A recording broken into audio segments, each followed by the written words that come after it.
नमस्कार दर्शक बंधु ओडिया प्रेमटी को आपण मानक पुणी थे स्वागत। देश पर आसी एक आश्वस्तिकर खबर। केंद्र सरकार एलएनजी और एलपीजी सप्लाई उपर लगी जरूरीकालीन कटकणा आनी बड़ खबर। यह एलपीजी गैस सिलिंडर पर सरकार आसी किसी नुआ नियम एवं नुआ अपडेट जहाँ आपण मैंने यही वीडियो माध्यम जानीपर।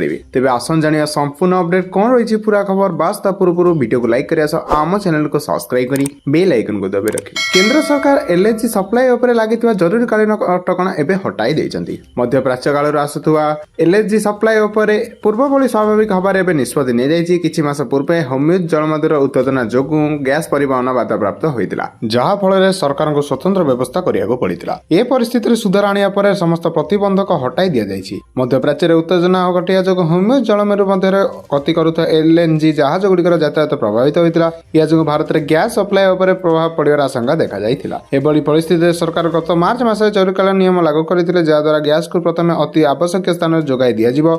एठार से शांति फेरी आइछि एवं जहाज चलाचल स्वाभाविक हो नियम गुड़िकर कौन आवश्यकता नहीं। एलएनजी उपर प्रतिबंधक हटाया द्वारा सबुठु बड़ फायदा से सेक्टर गुड़िक हम जो प्राकृतिक गैस उपर निर्भरशील रही। सीएनजी पीएनजी फर्टिलाइजर अर्थात सार कारखाना रिफाइनरी सिटी गैस डिस्ट्रीब्यूशन और अन्य शिल्प संस्था सामिल अच्छा। एटी स्थान पूर्व भली सहज गैस सप्लाई मिल पार। एवं मुख्य खबर आसुछि एलपीजी सस्ता हेबो कि। तेबे सरकार एलपीजी सिलिंडर मूल्य एपर्यंत कौन धार्य परिवर्तन घोषणा करना, किंतु गैस सप्लाई स्वाभाविक हवा पर आगक जाए सप्लाई चेन बा जोगान प्रक्रिया उपर चाप कमी पारे। या द्वारा घर और व्यवसाय गैस दाम उपर प्रभाव पड़ पाए। सूचना जोगे जे मूल्य परिवर्तन निष्पत्ति तैल कंपनी और सरकार अलग भाव घोषणा करितांती। तेबे यह थिला एलपीजी सिलिंडर और एलएनजी प्रतिबंधक उपर थिबा बड़ खबर को नहीं आज लेटेस्ट अपडेट। तो यही खबर प्रथम जाना आम चैनल जोड़ी हुई रुहतु। धन्यवाद।